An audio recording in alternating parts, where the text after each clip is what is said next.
So I made an observation. I was driving in, from Sioux County this morning, and I was thinking about, this is my 4th year at Media Day, and we in a couple minutes we're going to do this coaches poll. And I made an observation that every season, Dordt has finished 2 spots higher than everyone in this room has predicted us. And if you're doing the math, I just want you to know we finished 3rd last year. So when it comes time to vote, you do me a favor if you pick us 3rd this year, because obviously we'd be in good company then. If you step into our complex at Dordt right now, you're going to immediately sense a tangible, almost palpable buzz. It's in the air. And I think there's a lot of reasons for this. The Dordt athletic team's just enjoyed the most successful year on the field and court that our programs have ever had. We have recent facility upgrades that have taken place, and a lot more facility upgrades that we're excited about. The Defender Way concept is really infiltrated our programs, and it gives us a great blueprint for really how to do God-honoring athletics at Dordt. In addition, every single team at Dordt this year finished as a scholar team, which is really, when you think about it, an incredible fact that every single team was able to finish over a 3.0.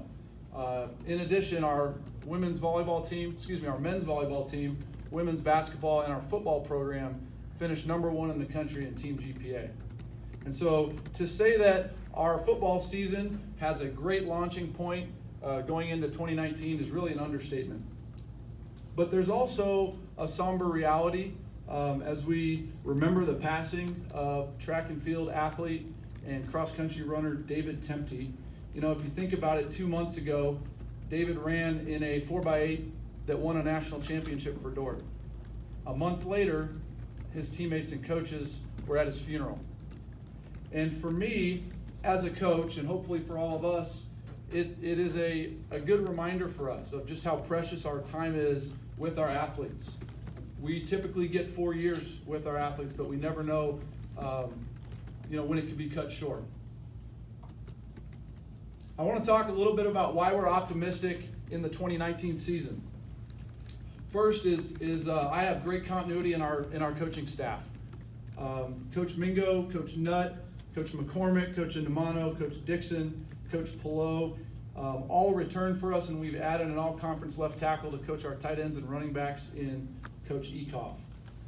So staff continuity is just a huge advantage for any program, and just really excited that we have that in our program this year. Defensively, I want to talk about our defensive line. First, the guy that really anchors our D-line is David Kakmarinsky. David was a second-team All-League player last year, and he will come back as a junior, and just very excited about the season for him. At linebacker, the name to know is Josh Mrazek. He plays our Mike linebacker, and he was also a second-team player, also comes back for his junior year. Our defensive backfield, really want to note Nathan Kabongo, also a junior coming back as a second-team player, had 6 interceptions at corner last year. And Connor Bosma will be a safety who's just one of these guys who's improved like crazy. Every year it's leaps and bounds. All those guys are juniors, so we have a very junior-heavy defense this year. On offense, for us, it really starts up front, and we always talk about the O-line first. 2 interior guys that are both seniors in Justin Urquidez and William Vanderwoudy.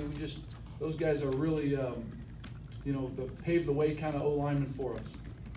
Running back, we did graduate our leading rusher last season, but fully believe that Levi Schoenhoven and a cast of other young running backs will help equal or exceed that production that we had in the backfield last year. Wide receiver, 2 names to really talk about there. Levi Jungling will come back for his junior season. He's been a 2-time All-GPAC first-team player. And then Jake Dodge is a workhorse, a leader on our offense. He's coming back as a senior, and we expect him to have a breakout year.